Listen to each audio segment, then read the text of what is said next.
আসসালামু আলাইকুম, কি অবস্থা, কেমন আছেন সবাই?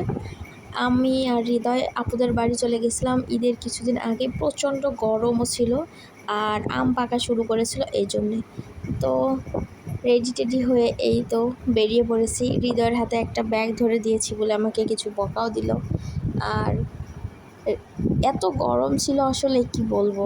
তো শহরের ভিতরে গিয়ে আমরা বুথে ঢুকে গেলাম, গিয়ে কিছু টাকা উঠায় নিলাম, দেখতেই পারছেন।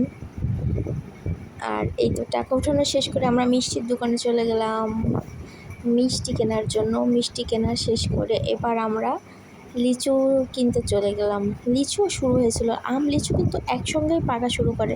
তো এই তো সব কিছু নিয়ে আমরা রিক্সা করে আপুদের বাসার দিকে চলে গেলাম, প্রায় চলে এসেছি। আর আম খেতেই যেহেতু গিয়েছি, গিয়েই কিন্তু আম খাওয়া শুরু করে দিয়েছি। আর দেখতে পারছেন বড় গাছ, মানে ওদের রাস্তার পাশে ওদের অনেক অনেক পুরানো গাছ আর কি। আমরা আম খাওয়ার জন্য দাঁড়িয়ে আছি। এই আম কিন্তু পাড়াও সম্ভব হয় না, কারণ এত বড় বড় গাছ আর অনেক লোকজন ধরে পাড়তে হয় আর কি। তো গাছ থেকেই পাকা আম পাড়াই, তো খুবই মজা ছিল খাইতে। হৃদয় আম খায় না, তারপরেও এই আমটা খেয়েছিল, এটা অনেক মজা ছিল।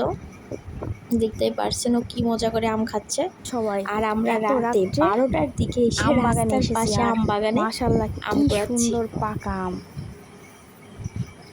এত সুন্দর আম, কি অবস্থা একটা।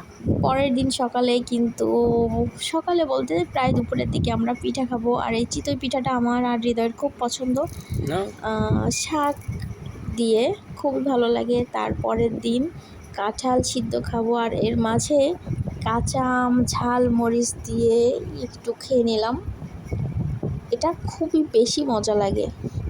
আর আপু আমি গিয়েছি এই জন্য কাঁঠাল সিদ্ধ করবে, এটা কে কীরকম খাই জানি না, তবে আমরা কিন্তু এটা মাংসের মতো করে রান্না করে প্রায় খাই, কাঁচা মরিচ ভর্তা করে লেবু দিয়ে, খুব ভালো লাগে।